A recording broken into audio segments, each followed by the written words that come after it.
Target pembangunan nasional saat ini terkunci pada angka 2045. Kita sering menganggap bonus demografi sebagai mesin pertumbuhan otomatis, padahal jendela ini memiliki batas waktu mutlak. Jika kita memperluas pandangan hingga tahun 2100, pertanyaannya bukan lagi soal seberapa besar ekonomi kita di tengah jalan, melainkan apakah bangsa ini sanggup bertahan dalam jangka panjang. Model ini menunjukkan risiko skenario 1. Di sini, populasi menua lebih cepat daripada kemampuan negara membentuk aset. Saat garis beban fiskal naik melampaui garis pembentukan aset, pertumbuhan akan melambat secara permanen. Tanpa transformasi struktur ekonomi yang tepat, Indonesia menghadapi risiko menjadi tua sebelum sempat menjadi kaya. Skenario 2 menyajikan gambaran yang lebih kompleks, sebuah negara yang dari luar tampak berhasil secara ekonomi, namun rapuh secara sosial. Meski angka PDB terus memuncak, angka kelahiran justru anjlok dan harga rumah menjadi tidak terjangkau bagi generasi muda. Teknologi berkembang pesat, namun ia hanya terkonsentrasi pada segelintir korporasi besar, sementara tabungan masyarakat tetap rendah. Di balik kemajuan fisik ini, muncul fenomena kemiskinan waktu.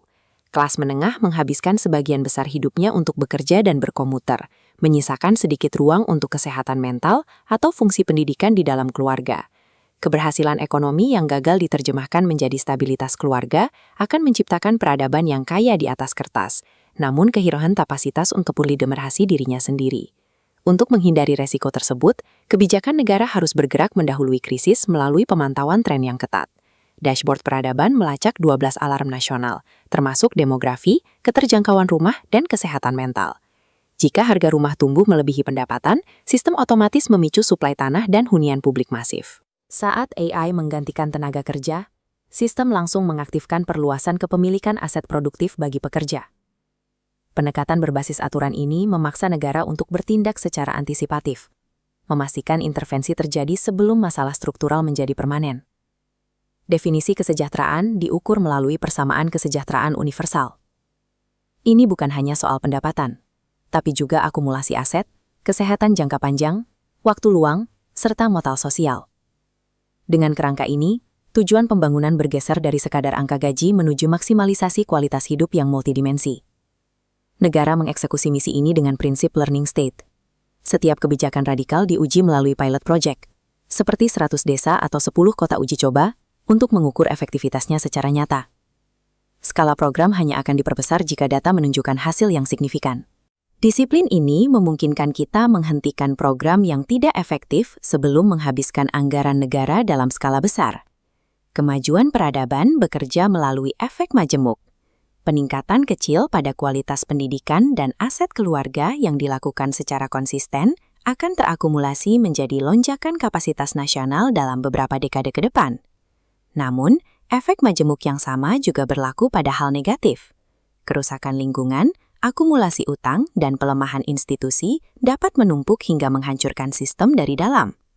Inilah mengapa setiap kebijakan harus mematuhi prinsip amanah, dilarang mengambil keputusan hari ini yang merugikan kehidupan generasi mendatang. Di tahun 2100, Indonesia berpotensi mencapai status peradaban universal, di mana kemajuan teknologi tetap berada di bawah kendali nilai-nilai kemanusiaan. Struktur ekonomi kita akan bergeser sepenuhnya lagi pada ekspor bahan mentah, melainkan pada ekspor pengetahuan, mulai dari sistem pertanian berbasis AI hingga teknologi medis tropis dan tata kelola sosial yang teruji.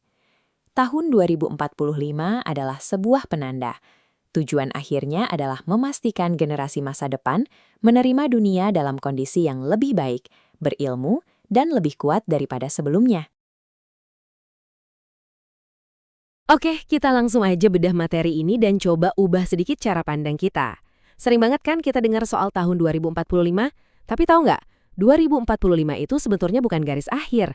Itu cuma sekedar batu loncatan aja. Dalam perjalanan panjang kita ngebangun strategi antar generasi menuju tahun 2100. Di pembahasan kali ini, kita bakal ngelihat rancangan masa depan yang jauh lebih visioner. Anggap aja bahasan kita kali ini semacam panel kendali peradaban. Kita bakal ngelewatin 5 poin utama dengan cepat. 4 wajah Indonesia 2100, sistem alarm peradaban, 10 misi nasional 2045, dimensi baru kesejahteraan, dan ditutup dengan strategi besar menuju 2100. Yuk kita mulai. Masuk ke bagian pertama, 4 wajah Indonesia di tahun 2100, sebuah persimpangan krusial untuk masa depan kita. Nah, sekarang ini kita benar-benar lagi berdiri di persimpangan. Jalan mana yang kita pilih buat ngelola bonus demografi hari ini bakal ngarahin kita ke satu dari 4 kemungkinan masa depan. Skenario pertama, ini ibarat lampu merah ya. Bayangin kalau bonus demografi kita keburu habis, tapi kita gagal ngebangun aset jangka panjang. Ujung-ujungnya, pertumbuhan ekonomi melambat dan penduduk kita keburu menua. Kasarnya, kita kena jebakan tua sebelum kaya. Beban negara bakal melonjak drastis, dan pastinya ini yang mau kita hindari jauh-jauh. Terus, ada skenario kedua. Dari luar sih kelihatannya keren banget. PDB-nya besar, kota-kotanya super modern. Tapi aslinya, rapuh. Ketimpangan kekayaannya parah, anak muda susah banget punya rumah, dan tabungan masyarakatnya tipis. Kita sebut ini kaya tapi rapuh. Nah, skenario ketiga agak mendingan nih, negara kita produktif dan industrinya jalan.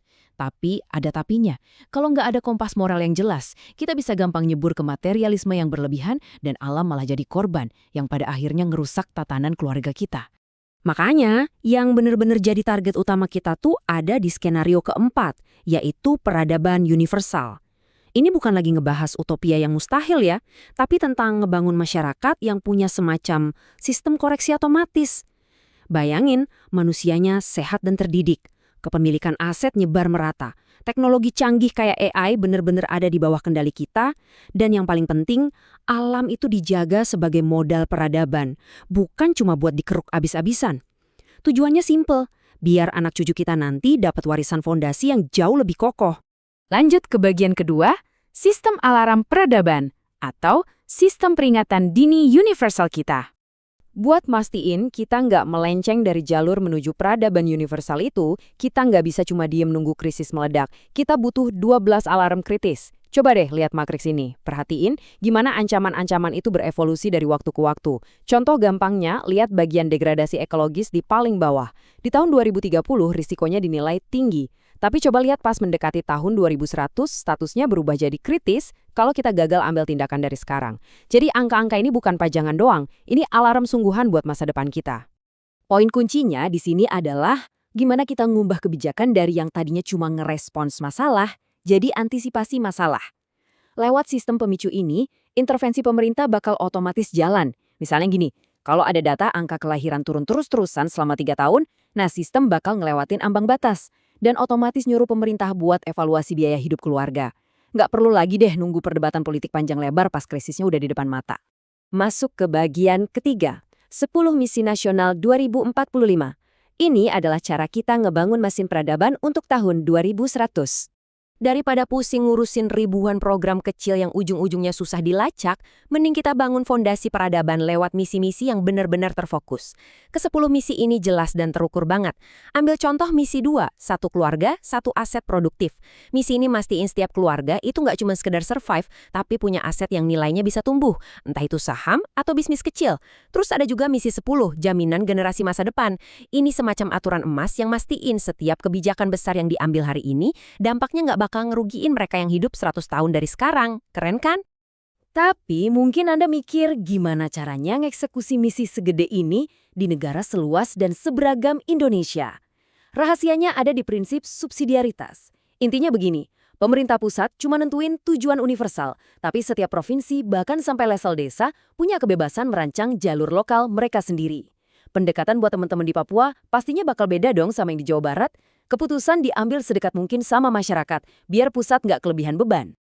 Lanjut ke bagian keempat, dimensi baru kesejahteraan. Saatnya kita melihat parameter sukses melampaui PDB. Buat ngebuktiin apakah misi-misi lokal tadi sukses atau enggak, kita butuh kacamata baru buat ngukur kesejahteraan. Karena jujur aja, ngandelin PDB atau pertumbuhan ekonomi doang itu udah nggak cukup.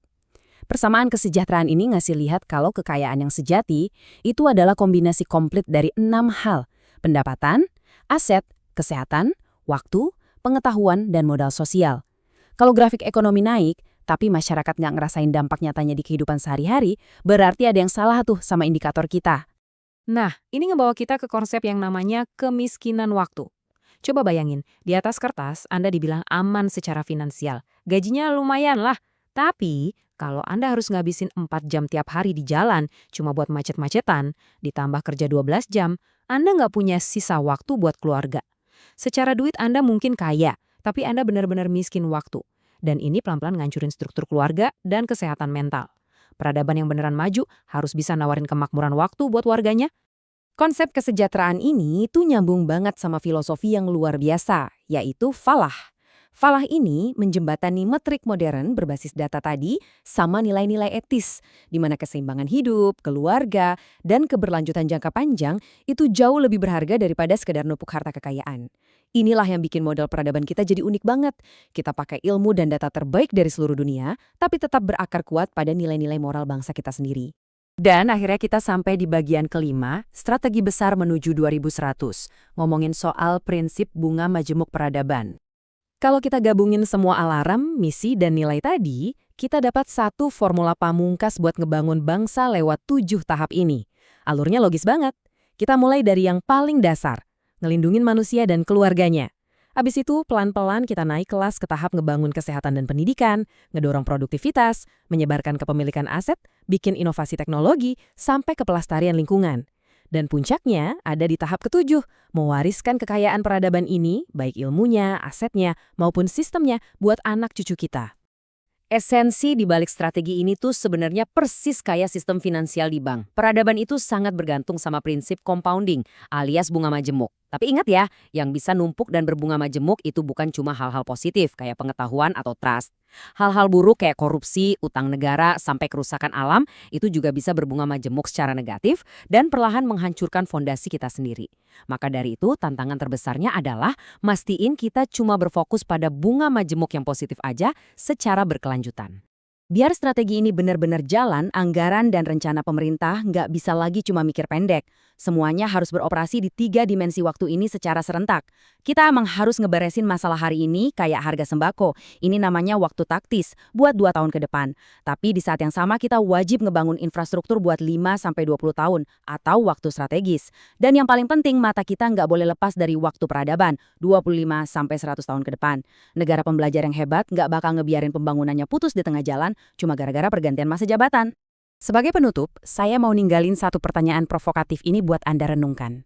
Pada akhirnya, tolak ukur tertinggi dari kesuksesan kita itu bukanlah seberapa tinggi angka PDB yang berhasil kita cetak, melainkan seberapa besar tanggung jawab yang kita emban sebagai penjaga masa depan.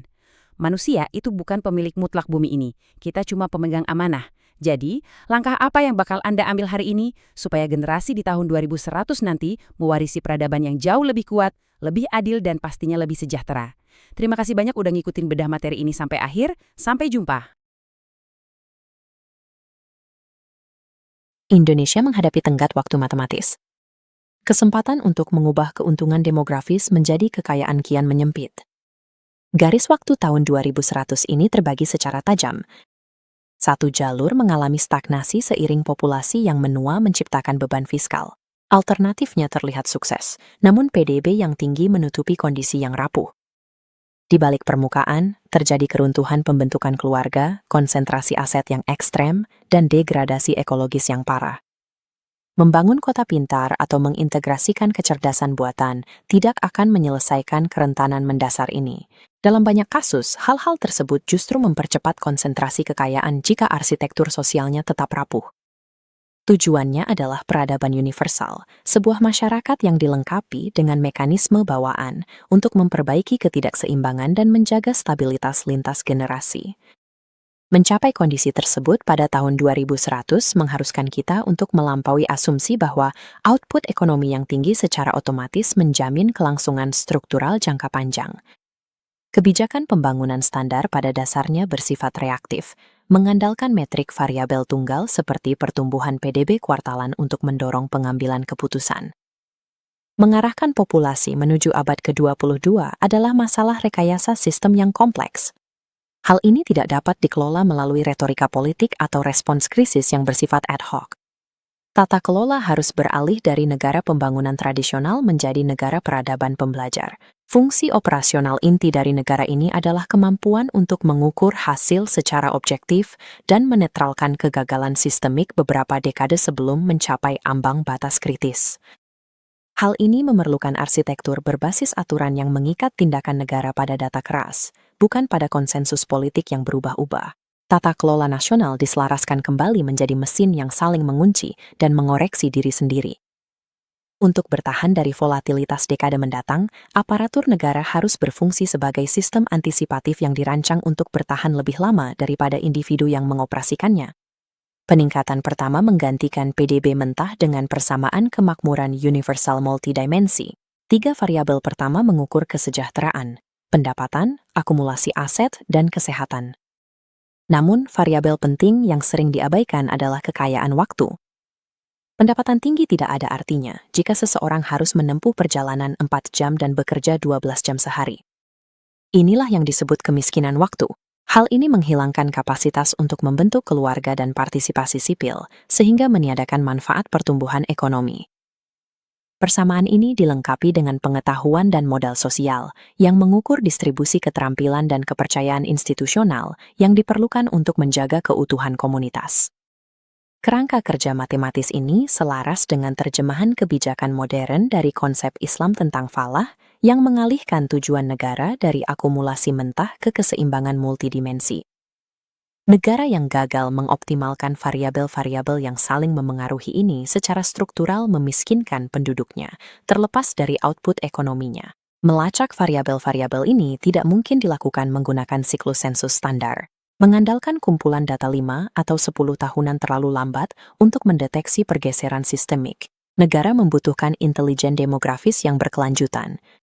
Dengan menggabungkan catatan administratif, data kesehatan, dan simulasi Monte Carlo, negara dapat memetakan skenario risiko probabilistik hingga beberapa dekade ke depan. Aliran data berkelanjutan ini mengisi dashboard terpadu untuk pemantauan jangka panjang, yaitu panel kontrol peradaban. Panel ini melacak 12 alarm nasional, memantau segala hal mulai dari pembentukan keluarga hingga ketahanan energi. Ke-12 indikator ini berfungsi sebagai sensor utama untuk sistem peringatan dini, yang mengukur secara tepat kapan suatu variabel mulai bergeser menuju ambang batas kegagalan. Pembacaan ini diplot ke dalam matriks risiko peradaban, memetakan data terhadap garis waktu yang saling memengaruhi hingga tahun 2100. Ini memvisualisasikan bagaimana ancaman berkembang. Ketidaksesuaian keterampilan mungkin memuncak lebih awal dan teratasi, sementara degradasi ekologis terakumulasi menjadi keruntuhan kritis menjelang akhir abad. Risiko sistemik bersifat non-linear. Kerangka kebijakan harus mengantisipasi dan memodelkan kegagalan-kegagalan ini jauh sebelum kegagalan tersebut terlihat oleh publik. Selama krisis yang terus memburuk, waktu yang dibutuhkan untuk membangun konsensus politik adalah kerentanan yang fatal. Solusinya adalah mengubah ke-12 alarm tersebut menjadi pemicu kebijakan otomatis berbasis aturan. Pemicu ini mengaktifkan intervensi khusus saat ambang batas terlampaui. Jika harga perumahan melewati ambang batas merah, sistem memicu intervensi yang telah ditentukan sebelumnya, melepaskan lahan strategis, mendanai perumahan berorientasi transit, dan mengaktifkan pembiayaan. Demikian pula, penurunan kesuburan yang berturut-turut secara otomatis memulai tinjauan keterjangkauan keluarga. Arsitektur antisipatif ini memaksa intervensi saat data mendeteksi hambatan, mencegah keruntuhan pembentukan keluarga sebelum tren tersebut menjadi tidak dapat diubah. Dengan mengodekan respons kebijakan secara permanen pada ambang batas data tertentu, negara secara struktural mengimunisasi dirinya terhadap kelumpuhan politik. Meluncurkan intervensi kebijakan masif yang belum teruji ke seluruh penjuru negeri secara bersamaan adalah pertaruhan yang berisiko tinggi. Negara pembelajar mengelola risiko ini melalui subsidiaritas, mendesentralisasikan validasi kebijakan hingga ke pengujian percontohan di tingkat lokal. Alih-alih peluncuran nasional secara membabi buta, arsitektur ini menggunakan jaringan 100 desa yang beragam secara geografis dan 10 kota percontohan. Node-node ini mengalirkan data kinerja kembali ke Badan Evaluasi Peradaban Universal Pusat. Badan ini benar-benar independen. Badan ini mengukur hasil secara objektif tanpa tekanan politik. Setiap proyek percontohan harus menghasilkan 2 keluaran. Yang pertama bersifat fisik, klinik, bendungan, atau pusat pertanian. Yang kedua adalah data pengetahuan mengenai efikasi aktual dari intervensi tersebut. Negara mengekstrak metrik yang tepat mengenai apa yang berhasil dan mengapa. Hal ini menciptakan mekanisme disipliner yang kaku. Jika proyek percontohan bernilai miliaran dolar gagal, menghasilkan peningkatan produktivitas yang ditargetkan, proyek tersebut tidak akan diperpanjang. Proyek tersebut segera dihentikan. Kapasitas negara yang sejati tidak diukur dari skala program-programnya, melainkan dari kedisiplinan dalam mengidentifikasi dan menghentikan kegagalannya sendiri. Semua mekanisme ini, sensor, pemicu, dan uji coba percontohan, ada untuk menjalankan satu perkembangan yang ketat. Hal ini dimulai dengan kemampuan manusia yang mendorong produktivitas, yang menghasilkan surplus ekonomi. Tanpa individu yang sehat dan cakap, produktivitas akan mendatar. Tanpa produktivitas yang tinggi, tidak ada surplus modal untuk diinvestasikan kembali ke dalam sistem. Surplus saja bukanlah tujuannya. Hal itu harus diubah menjadi kepemilikan massal. Kepemilikan aset yang luas mendorong investasi dan inovasi yang diperlukan untuk abad berikutnya. Urutan ini diakhiri dengan transfer antar generasi yang dibatasi oleh dua kondisi batas yang ketat, keadilan dan ekologi. Batasan-batasan ini memastikan bahwa proses menghasilkan kekayaan tidak meracuni pasokan air atau menimbun aset di tangan segelintir orang. Mesin ekonomi tanpa distribusi kepemilikan yang adil dan batasan ekologis yang ketat pasti akan menghabiskan fondasinya sendiri. Pertumbuhan pengetahuan, aset, dan kepercayaan antar generasi yang berkelanjutan ini adalah prinsip penggandaan peradaban. Namun kekuatan negatif juga berlipat ganda. Koreksi yang tidak terkendali dan kehancuran ekologi secara eksponensial menurunkan kapasitas negara, menghapus kemajuan selama beberapa dekade. Pada lini masa ini, tahun 2045 bukanlah garis finish, itu adalah tonggak taktis. Tahun 2100 adalah cakrawala strategis yang sebenarnya, yang membutuhkan adaptasi koreksi diri yang berkelanjutan untuk bertahan dari pergeseran global. Mencapai peradaban yang tangguh memerlukan penggabungan rekayasa sistem tingkat lanjut dengan kedaulatan ekologis. Hal ini beroperasi berdasarkan batasan moral yang ketat. Setiap generasi harus menerima dunia, meningkatkannya melalui kapabilitas dan kepercayaan, serta mewariskannya kepada generasi berikutnya dalam kondisi yang lebih baik. Kedaulatan peradaban yang sejati hanya tercapai ketika sebuah bangsa berhenti mengekstraksi nilai dari masa lalunya dan mulai merekayasa masa depannya secara berkelanjutan.